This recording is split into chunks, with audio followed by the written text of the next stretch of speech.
Hello and welcome back to another episode of Talk of the Town. I'm Peter. I'm Angus. Patrick. I'm Ross. And today's episode we're going to be talking about fandom.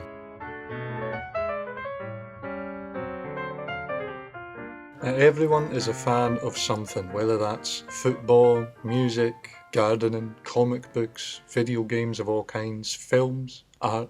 Everyone has that one thing that they like. So I thought we might go around the group and ask what the people here are a fan of. I guess I'm a big fan of art and music and all that stuff, but I'm not sure if that falls into the fandom category, but I guess we'll get back to that later. I'm a big fan of football, any football, but particularly Liverpool is the best team. So I'm a fan of golf and music. So I play golf and I also perform music, so that helps. And I'm a big fan of music, games, films, just about everything. But that was an interesting thing you brought up, Angus, is if you're like a fan of Impressionism, it's not really like following a contemporary fandom thing, is it? Because it's kind of been done. Because when I think of fandoms, I think of people who tend to fall a bit more closer to the Contemporary?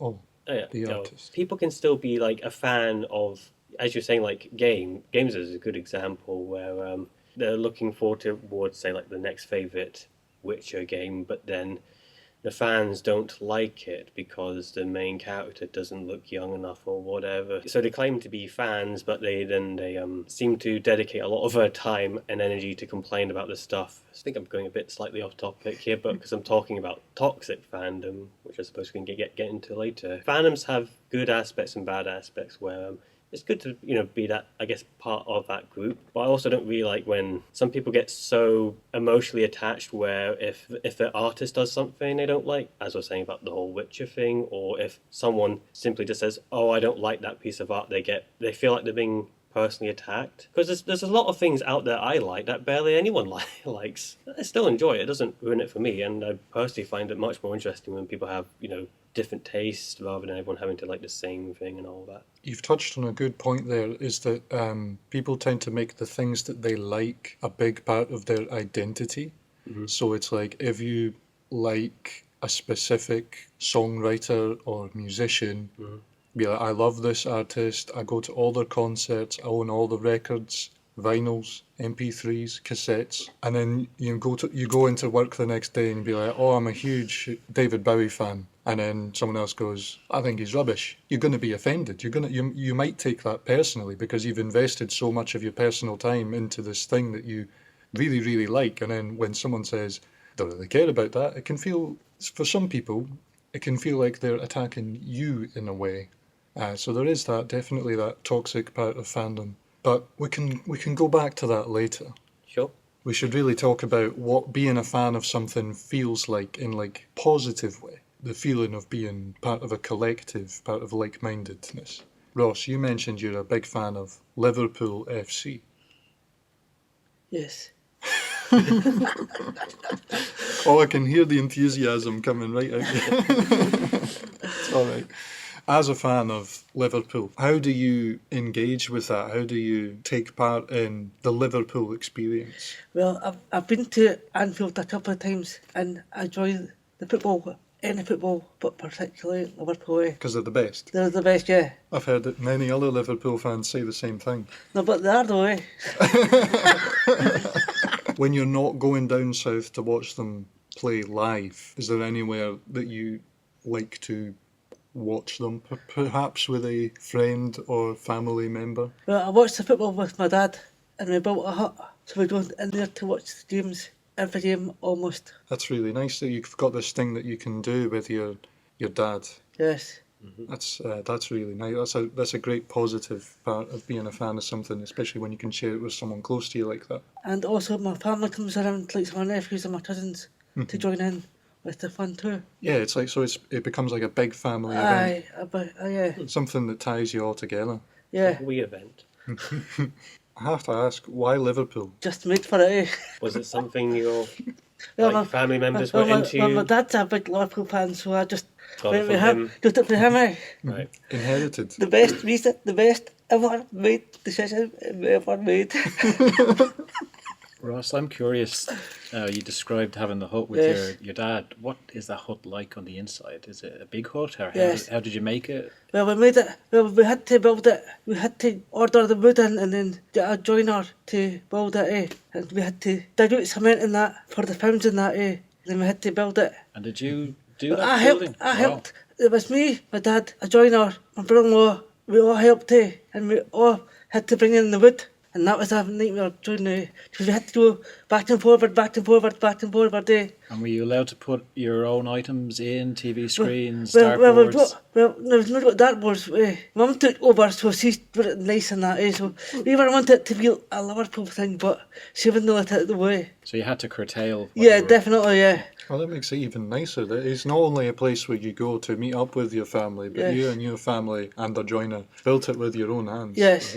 Aye, That's great. That's a nice, really personal connection that you've got to Aye. this place. That's awesome. I really think so, That is good. Well, I have also, engaged with fandom maybe in a less practical way. No building, no nothing. But I used to go to music festivals all the time with my brother. We would go to Bloodstock down in England.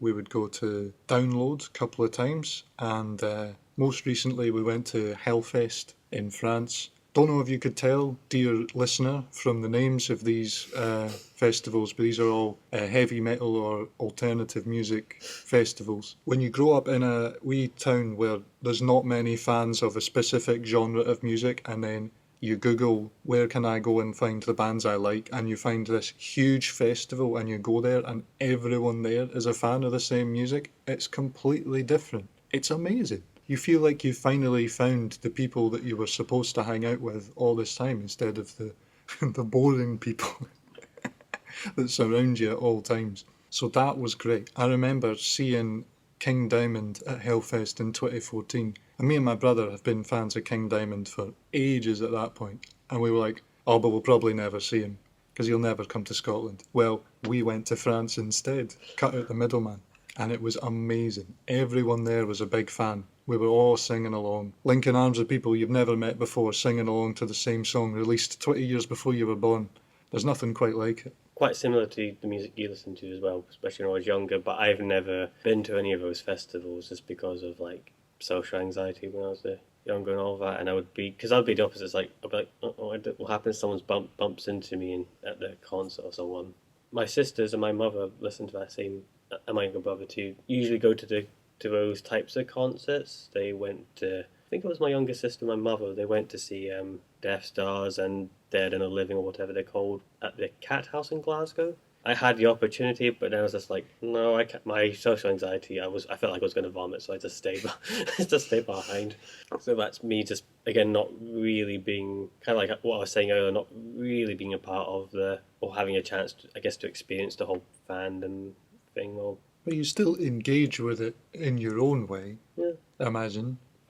Listening to the same kind of music, maybe posting about it on fan groups. No. I'm way off. No. Just like participating in it. I'm sure you may have bought merchandise. Oh yeah, I bought some. Like when I look online of like images of like what some people of the fans may look like. The house is like very decorated. And mine's just like a few stuff. It's like, well, I still have like, I don't know what you call, like this wee patches you put onto like guitar cases or whatever from Gorgoroth, which is good band, but I haven't not like listened to them a lot, so like it looks nice. So Well, that's still engaging with the community and the art in its own way. oh yeah, Even if you're not personally going to see Gorgoroth. I think I did see Gorgoroth at one of those Nice. festivals. I would have loved to see that if I had the courage. I can't remember if it was Gorgoroth or if it was Belphegor. Oh, they're good too. I know, it's all these bands that come from like the same place and they all have these Yeah. ridiculous, over-the-top demonic names. I can't keep track of all the ones Yeah, I've it's seen. great. I love it. Because you go to a festival and it all starts to blend together when you Yeah. see, oh, it's Gorgoroth, then it's Belphegor, then it's Behemoth, then it's Dimmerborg here. yeah, then it's Dimmu Borgir. It's like back to back to back to back, and you're like, I don't even speak Norwegian. I don't know any of these guys. When I was younger, that would definitely be in my... I still like those bands today, but it's just funny just going through my playlist because it would be stuff like, like Gorgoroth, and then it would be like some cheesy pop song, or sometimes a classical piece, because I just like what I like rather than sticking to a certain genre, which I guess which might lead back into the fandom thing at some point, because some people can be very gatekeepy about some certain things. Because we talked a lot about, well, black metal music just now, where there's plenty of people where, and this can apply to any genre or subgenre, where people will be like, oh no, you're not listening to heavy metal music or pop music the right way. You need to listen to it in this certain way because me and a few other group of my friends say so. It's like, I've never ever liked that at all. I find it. Who honestly cares? Who asked? Who yeah, asked? yeah, it's like real issues going on in the world, and this is the type of stuff you're complaining about. Complaining about. Mental. Yep. Patrick, you mentioned you were a fan of music and a big fan of golf, and that you do both yourself, which is another way to engage with fandom. Is there anything that you like to do when there's a big golf tournament coming up? Maybe not one you're participating in, maybe it's a big international one. Anything you like to do? Any huts in your future? Well, I did like to build huts growing up, so I can see why, Ross, you have a hut at home. It's great. I recommend anybody should have a hut. I was actually in somebody's hut this week. They'd built one, or they had one at the back of their house in Falkirk, and it was home studio. It was great. It's kind of an escape away from your house. So you can go there and it's quieter, and like this studio we're in here, you can soundproof it as well, and kind of a little cocoon away from the world. In terms of my interests, so I've varied interests, but to look at music, I guess growing up there was always music on in the house, whether it was just a radio station with some country music and my mother singing along, or my sisters were in choir. So from a young age, I remember my uncle giving us a guitar, me and my sister, an acoustic guitar, and tried to learn it, and my sister also started playing, and she's a singer-songwriter. I'm a singer-songwriter as well. So that enjoyment of music was there, and then in school my friends were into different bands. So I guess the first band that I was really into was AC/DC. Seen them a number of times, and there was other sort of bands I can list over the years, Nirvana, Metallica, bands like those that I saw, and other bands, other styles. But what was interesting from a fandom perspective around music was when I was in school, there was always a group that you could kind of look at and go, oh, they're the metalheads, they're the Smith heads, they're the people that follow The Cure, because it was a distinctive look that you had if you followed those bands, and that still kind of exists to a degree. And I think what you touched on, Angus, around there's kind of elitism, and that exists in music where it's kind of like, oh, well, Nirvana were great when they were early days, Insecticide, their early stuff, but then when they became popular after Nevermind, they sold out. But Kurt Cobain loved the Beatles, and they were one of the biggest popular bands. Pop came from that word, popular. But I think, there's this certain level of like, well, you've gone above this in terms of that popularity, so therefore I'm not going to follow you, which is kind of a shame, but I can understand why people feel that way. It's the type of behaviour that you generally expect when the people in like the maybe early or mid-teens, but then when you go online, it's like, oh, some of these are like full-grown adults, or some people in the middle ages who still act like this. I know we'll probably talk about a fraction of people who like very like loudmouth, who would, because you're always going to get some interesting people who say some stuff. Can't really understand why people feel like they belong, like a what's the word? IP, intellectual property or whatever, or band, music, film. Again, kind of talk about the whole game stuff earlier, where they feel like they own it, or it's kind of like you mentioned, like, oh, this band's popular now, I don't like it anymore, or this character design looks a bit more realistic, I don't like it anymore, I'm going to make 3 videos a day moaning about it on YouTube or whatever. It could be to do with niches. So in Japan, for example, there's really specific niches around different genres of music or clothing or a certain decade, and those fans will only support that. So it could be that somebody feels more comfortable when something is not popular and everybody else is into it too. And I can understand, because I know when I was growing up, certain people would wear, say, Doc Martens or a certain shoe or a certain clothing or a certain way of cutting your hair when I had hair. I always never went along with that. Maybe if I liked the shoe or whatever I might wear, but I wouldn't wear it because everybody else is wearing it. So I think that could be a bit of that. It's kind of just wanting to do your own thing. That's fine, and of course it's okay to say like, I don't like this anymore or whatever. But I think when people go out their way like a lot just to, like I said about like some of these weird people in life who make videos constantly about it over and over again. And There's a lot of money in fan outrage. Oh yeah, Unfortunately. there's a lot of money in grifting. Yep. Sadly. Angus, you mentioned about when you were younger not being able to go to certain gigs because of social anxiety. Would there be a situation now that you could say, actually, I feel more comfortable than I did when I was younger? And could that be like, say, an orchestra with a metal band and you're sitting down watching that and there's less chance of people bumping into you? Or I think I'll need to know what the environment is going to be like, because if it's quiet and if I can maybe get some ear stuff, probably, then yeah. And actually on Friday, a concert at the church happened, so I was playing bass with the singers from the campus with the ukulele and the singing group too. And listening back on the video, I kind of cringed a bit because since the bass is very noticeable and you couldn't hear like the ukulele players at all because it got drowned out by the vocals. I was parts where I was going a bit off time, and there was parts where sometimes I was like, oh, I stopped. And it's amazing to hear like the bass is cutting out. So that was just making me feel like I could probably go back to these concerts. I know I was playing in a concert, and it's not the same with watching a band, but I was thinking like, I wonder how many people notice that. I felt so nervous, I'm feeling so sick and very dizzy at the time because I've never done anything like that in my life. So and did you enjoy it? Mostly enjoyed it, but the moment when I started playing, I was like, I need to go home. But I guess it's like anything that, there's a fear of. For me, for some reason, when I was younger, I used to cycle a lot, and dogs would sort of come out and sort of run after me and things. And Right. so I was a little bit nervous around certain types of dogs or larger dogs. But if you put yourself into that situation, you say, oh, that dog is all right, I can pet that dog. And eventually it becomes more comfortable. And do you feel that that could happen with, say, the performances? Over time, you're kind of like, so. actually, I feel safe here. And Yeah. Again, I think it's just trying to adjust to a new environment, but also just so someone who's on like the keyboard or the acoustic guitar, but through an amplifier where the instruments are more noticeable, because I tried to play along to their beat. However, sometimes they decided to change the pattern of it. So it sounds not out of time, but it's difficult to keep on track of. So I think that's why sometimes I struggle playing through the concert, because this is not what we practice with. I need something to keep in time with. So I think that's why. So I think that anxiety, like if I do these other concerts, I'll need to try and talk to them to like we talk about what you're going to actually be playing, because otherwise I'm going to really go off sync again. so that early communication and a bit of a plan, similar to how we construct this podcast, helps with reducing your anxiety. Yeah. Exactly, and because then I would love to go back for the next one if it happens again, because I guess I know that's kind of a nice wee place for people to get together and have fun and all that. But I don't really want to go through a bit of anxiety is to be expected, but not a lot. Where is this playing something completely different on the saxophone or something? I don't know.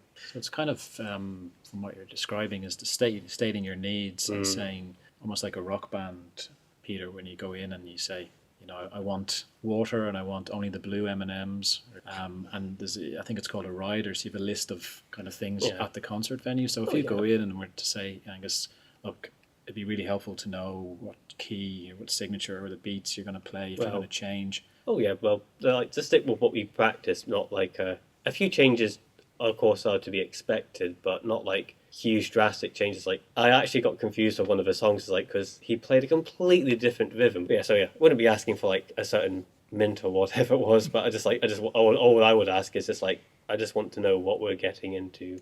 It gets worse than that, because I was initially told like you can use a double bass for this. It's like, so I spent weeks practicing on the double bass, and then they changed their mind saying like actually you could use the bass ukulele instead. Trying to on such a small thing, it's just like, because the reasoning was like, well, we can't take a double bass up to the church. It's like, okay, that's understandable. Why wasn't this communicated at the very beginning? And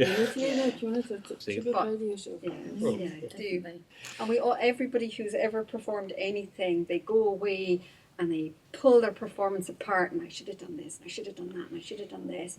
And then actually the people who watched it, they have seen something completely different. It's like, are we going to be performing at the church? And it's like, no. And then, because he was worried about me playing it, but at home, I've actually been able to play it on the double bass pretty well in a one day. So yeah, I'm not going to be jumping back to bass ukulele anytime soon.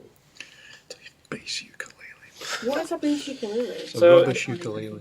It's slightly bigger than a regular ukulele, but it's got the tunings and thicker strings of a bass. So it's comparing it to a double bass. It's so Yeah, double bass is like a 6 foot tall instrument, and Yeah. a bass ukulele is like a small guitar. Is it a- it sounds alright when it's plugged into an Do you amp. play it like that or do you play it like that? Well, ideally, you don't play it at all. Quite a few of you said that you've got an art connection, Yeah. and I think it was only brief. Sorry, I don't know anything about that, so if Neither anyone do else... I. Angus, over to you. I get over to you. Well, when you say art, then I mean, it's all... yeah, it's all art, like films art, games art, music, and obviously paintings and sculptures and all that. So Artists do have like fandoms nowadays, like on like Twitter or Blue Sky or whatever, because people will follow specific artists, especially people that do fan art of stuff, and then they will commission them and actually give them money to have the stuff that they want. I had a bit of a flashback because when you mentioned like if you like fandoms and all that, I was delightfully reminded of My Immortal. I don't know if you've seen Oh my that. God. The less we speak of My Immortal, the better. We can't discuss it on the podcast. It's copyrighted material. you can do 10 seconds and then it's not copyright, I think. Yeah, you're right. The next podcast, we should just do a live reading of My Immortal. We'll all play a different character. That'd be so funny. Fans rewarding the artists, because as a musician, it's quite difficult in the current climate to actually make a living through, Yes. say, streaming for music, or if you're an artist, where do you put your works so people can actually engage? And you have to hire out a studio and people come and view your artwork. It'd be interesting to get your perspectives on, if you're a big fan of a particular band or artist, how do you support that artist? Because some people think having a listen on Spotify will actually potentially help that artist, but as we know, It's nothing. yeah. It's less than a fraction of 1 penny per listen. Exactly. If I was to support, I would like them on whatever social media, like the few social medias I have, and if they do have their own wee shop or something, then yeah, I'd be happy to buy from them. And I think that's kind of where I'll be honest, I wouldn't really know how to properly support artists other than maybe like donating to a Patreon or whatever it is they have, but like... Because there's a number of those platforms, Patreon, Ko-Fi, where you can actually support the artist directly. Yeah. But again, it's you got to build your fan base there, don't you? The way I like to support them is I'll check if they're signed. I'll go onto the record label's website, and because if I want to get the music, I will stream it on Spotify. I'll buy it either digitally or physically from the website, or from a better, if not directly from the record label or the artist themselves, then through a third-party website like Bandcamp, where you can actually purchase music physically or digitally. A lot of people will think that they're, as you've said, they'll think that they're giving money to people by listening to them on Spotify, and it's like, it's technically true in the same way that every time you exhale, you're contributing to global warming. It's minuscule. Buying a band t-shirt directly from the website contributes probably about 50 times more than listening to an album 100 times on Spotify. Probably the best way to support a band is, of course, by going to see them live, because they get money from the ticket sales, and any merch you buy there with cash, usually only cash, they get to keep all of that money. So that is the best way to support a musician. When it comes to traditional artists, I say traditional, a lot of digital artists, I should say, they have things like Patreon or the other one you mentioned, Ko-fi, where you can subscribe to them, give them a little bit of money every month, or just anytime they create something new, or of course by commissioning them to draw something that you want them to draw, or just because you like giving people money. You mentioned earlier about like artists like on like just individuals, so people like Sarah Scribbles or whatever who make these funny wee comics or whatever on Facebook. Or I think also like when you support an artist, just also please understand, because I think some people really don't understand this. Your relations with these people is one way. They don't owe you anything, okay? Support the artists, and if they say hello to you or interact with you in any little way, that's good, but please don't expect anything major or big back. I think some fans potentially over the years it's evolved even more so, but they can feel ownership because that's the artist I support, so therefore I need to know everything about them, so the privacy boundaries are potentially breached. I think on some of the more modern concerts, people are trying their mobile phones on the stage for the artist to actually take a photo, and then they get that photo of the artist, so it's a lot more sort of maybe overreaching than it has been. There was an interesting video I saw this week of Robbie Williams, who's struggled in the past with fans coming up to him maybe when he's eating dinner or doing private events with his family. And he decided to do an experiment with his I think his girlfriend or his wife, where they're on holiday. And she was videoing him going up to strangers and saying, "Do you mind if I have a selfie with you?" as fans would do to him. And these fans were saying, "Why? Why do you want to have a photo taken with me?" So it was interesting to see in the reverse. But suddenly, if you're famous, it's like, well, you have to be on 24/7. So, and we all have potentially a story where we've met somebody famous and said, they're really nice, or they weren't really nice, but we don't know what was happening. They might have been stressed out or tired or busy. And if we all had a bit more, I suppose, compassion when it comes to that, it'd be interesting to see. In terms of the streaming services, I just want to mention there's a site that I've discovered called subvert.fm, which is launching this year. It's a cooperative. So all the artists and bands and record labels can actually make money back from the music that they're making, and it's an alternative to Bandcamp. So that's really good to see that the market is starting to shift, because there is a desire to truly reward artists and musicians for the work that they're creating. I think there's a desire to find an alternative. I think even musicians I've spoken to that are signed to some of the bigger labels even are wanting to do something different. They realize that it's sort of, there's an imbalance in terms of the smaller musicians, the larger musicians. I guess the realization from the audience and the fans that if these musicians can't sustain themselves, then the work is not going to be created, and then that leads into the bigger question of, well, how important is art to everybody? And we all will feel a benefit, I would imagine, from listening. Even I'm sure when Liverpool Ross records a new anthem, he'll be the person that would be going out there to have a listen to it, and it reminds you of the enjoyment of the sport, doesn't it? How much enjoyment would you get from going to, say, see Liverpool or watching them? Can you describe that? I enjoy myself every time I go. Depends if they lose, win or draw. I'm happy either way. And is there the merchandise? Would you buy the latest strip or? Well, I have done when I was younger. My dad used to buy me, and then I would buy it myself. And every time I go, I'd go to the shop to buy stuff and that. And I'm at Liverpool. And is that how you would recognise other fans, or can you easily tell a Liverpool supporter? Just because of the tops and that, and the flags and the stars. That's the nice part about being a football fan, is you know exactly where you stand when you see someone wearing the same top or your rival's top. Yeah.